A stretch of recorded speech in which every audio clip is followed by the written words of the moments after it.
Hello aspirants, आप सब अच्छे होंगे, मस्त होंगे और अपनी पढ़ाई को अच्छे से कर रहे होंगे। आज मैं आपको डीएसएसबी टीजीटी एसएसटी का 4 नवंबर का सेकंड शिफ्ट का पेपर करा रहा हूँ। आइए उसको करते हैं, रीजनिंग का पेपर सोल्व। तो पहला क्वेश्चन देखो। पहला क्वेश्चन बोल रहा है town P is the south of town Q. Town Q के साउथ में है टाउन पी, ठीक है। तो town Q is the west of town R. Town R के वेस्ट में है टाउन क्यू। टाउन आर के वेस्ट में हो गया टाउन क्यू। फिर town S is to the south of town R. Town R के साउथ में है टाउन एस। टाउन एस जो है टाउन आर के साउथ में है, ठीक है। फिर इसने बोला है town T is the west of town S. Town S के वेस्ट में टाउन टी है, पर town P is north west of the town S. Town S के नॉर्थ वेस्ट में है टाउन पी, तो नॉर्थ वेस्ट में हो गया टाउन पी, ठीक है। और टाउन टी जो है साउथ में टाउन क्यू के। टाउन क्यू के साउथ में टाउन टी हो गया। तो हमसे पूछ रहा है टाउन टी के रेस्पेक्ट में टाउन पी की पोजीशन, वो है नॉर्थ में। तो option 4 is correct answer. I hope समझ में आया होगा आपके। अब सेकंड क्वेश्चन देखते हैं। सेकंड क्वेश्चन में ये बोला है कि हमें एक लेटर दे रखा है, इसमें ये बता रखा है कि जो हमारे वोवल है, वोवल से पहले वाला लेटर लिखना है और जो कॉन्सोनेंट है, कॉन्सोनेंट के बाद वाला लिखना है। तो इसमें कैसे करेंगे हम? एल कॉन्सोनेंट है तो एल के बाद वाला एम, ए वोवल है, वोवल से पहले वाला जेड, पी के बाद वाला क्यू, एस के बाद वाला टी, आई के पहले वाला एच, टी के बाद वाला यू, सी के बाद वाला डी, ए के पहले वाला जेड, एन के बाद वाला ओ, डी के बाद वाला ई के पहले वाला डी और एन के बाद वाला ओ। अब ये ऐसा है जिसमें वोवल नहीं है, इसमें वोवल है, इसमें वोवल है, इसमें वोवल है। हमसे पूछा कितने में वोवल नहीं है, तो एक में नहीं है, तो option first is correct answer. I hope ये चीज़ आपको समझ में आई होगी। तो थर्ड क्वेश्चन देखते हैं। थर्ड क्वेश्चन हमको बोल रहा है 6 पीपल है, अस्मा, बिलाल, शियारा, दानिश, इशाल, फ़करा, जो कि स्ट्रेट रो में बैठे हैं। तो ये एक स्ट्रेट रो है हमारे पास, ये बैठे 1 2 3 4 5 6, ये नॉर्थ की तरफ को मुँह करके बैठे हैं। तो इसने बोला है Saira is the immediate neighbour of both Bilal और दानिश। बिलाल और दानिश का पड़ोसी कौन है? सायरा। तो बिलाल हो गया यहाँ पे और दानिश हो गया यहाँ पे, तो सायरा यहाँ पे होगी, ठीक। Ishal is sitting 4 to the right of Bilal. Bilal के 4th राइट पे इशाल है। बिलाल का 4th राइट 2 3 4 यहाँ पे बैठी होगी इशाल,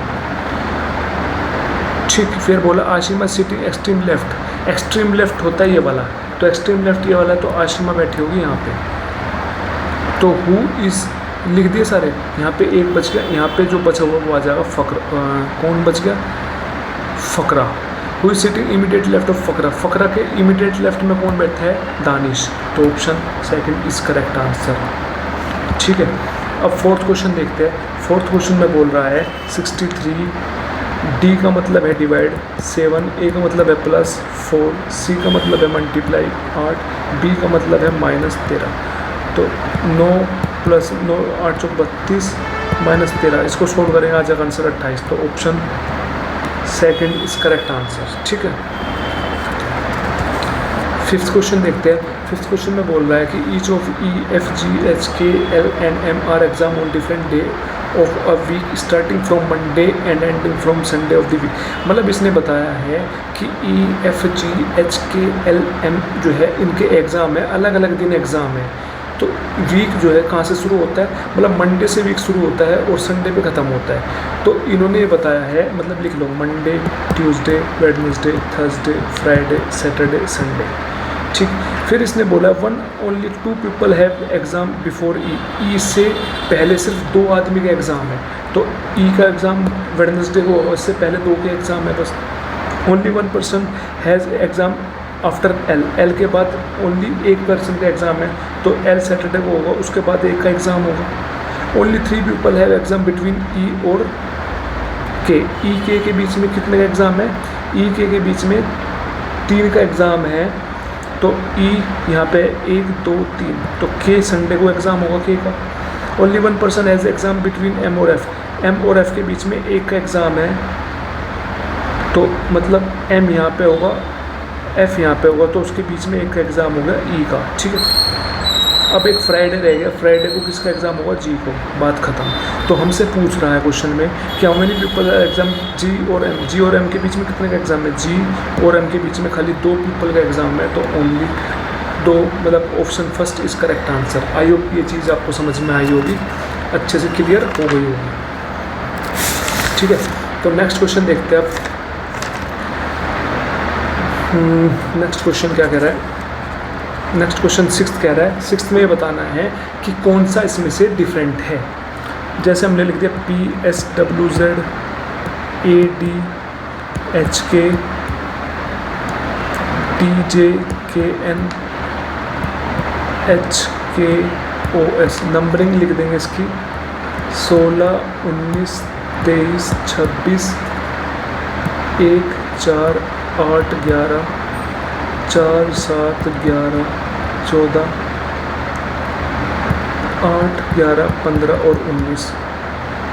ठीक, तो अब देखो 16 + 7 23, 19 + 7 26, ऐसे अगला 1 + 7 8, 4 + 7 11, ऐसे थर्ड वाला 4 + 7 11, 7 + 7 14, तो लास्ट वाला देखो 8 + 7 15 और 11 + 8, तो लास्ट वाले में सब में तो +7 +7 हो रहा है, लास्ट वाले में होगा +7 और +8, तो डिफरेंट कौन सा होगा? लास्ट वाला। तो ऑप्शन 4 इज करेक्ट आंसर। 7वां क्वेश्चन देखो, 7वें में बताना है कि ये सेम पैटर्न पे दे रखा है, तो हमें ऑप्शन बताना है कौन सा उस पैटर्न पे है। देखो पहले देखो KBI है, HGF है, YDK है, VIH है। तो अब देखो इसकी नंबरिंग लिख दो 11, 2, 9, 8, 7, 6, 25, 4, 11, 22, 9, 8। तो अब देखो नंबरिंग कर लो इसकी 11 - 3 8, 2 + 5 7 और 9 - 3, मतलब -3 + 5 - 3 कब चल रहा है? ये देखो 25 - 3 22, 4 + 5 9 और लास्ट वाला 11 - 3 8। ठीक, ऐसे ही अब ऑप्शन में देख लो। ऑप्शन में फर्स्ट वाले में देखो 8 + 3 11 हो रहा है, तो यहाँ पे तो -3 है, ये हो नहीं सकता। अगले देखो 26 + 1 हो रहा है, तो ये भी नहीं हो सकता। ये देखो 12 + 4 हो रहा है, तो ये भी नहीं हो सकता क्योंकि -3 से स्टार्ट हो रहा है। तो GT देख 7 - 3 4, 20 + 5 25 और 9 - 3 6, तो ऑप्शन 4 इज करेक्ट आंसर। तो 4 इसका सही आंसर है। ठीक है, अब 8वां क्वेश्चन देखो। 8वें में बोल रखा है कथन और उसकी कार्रवाई दे रखी है। तो कथन में बोला है जो कंपनी X है, कंपनी X के जो कर्मचारी है उनको जो है कंपनी Y के कर्मचारियों से वेतन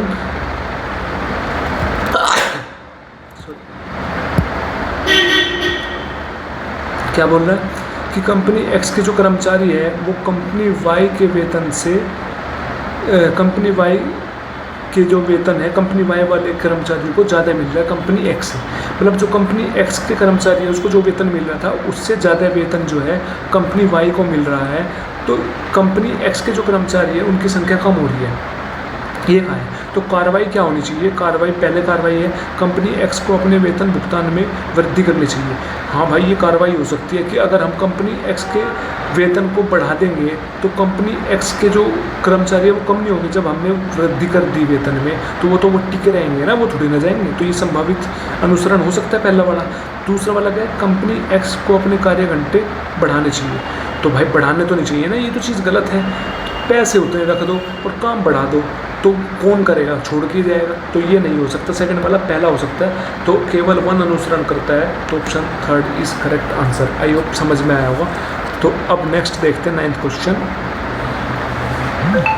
9th क्वेश्चन में क्या है?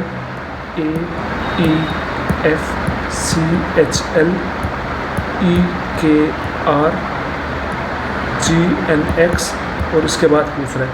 तो ऐसे ही कैसे करा? इसमें कैसे होगा? इसमें होगा भाई, क्या किया इसने किया है 1 + 2 3 + 2 5 + 2 7 7 + 2 9 9 मतलब आई 5 5 + 3 8, 8 + 3 11, 11 + 3 14, 14 + 3 17, 17 मतलब Q। ये 6, 6 + 6 12, 12 + 6 18, 18 + 6 24, 24 + 6 30, 30 मतलब है 4 D। तो option 4 is correct answer. I hope चीज़ें समझ में आई होगी। नेक्स्ट 10th क्वेश्चन देख लेते हैं। 10th क्वेश्चन क्या बोल रहा है कि प्लस का मतलब माइनस, माइनस का मतलब मल्टीप्लाई, मल्टीप्लाई का मतलब डिवाइड, डिवाइड का मतलब प्लस। तो हमें बताना है। तो 26 माइनस का मतलब मल्टीप्लाई होता है 5, डिवाइड का मतलब प्लस होता है 216, और मल्टीप्लाई का मीन्स डिवाइड होता है 6, प्लस का मीन्स माइनस होता है 14। सोल्व कर दो।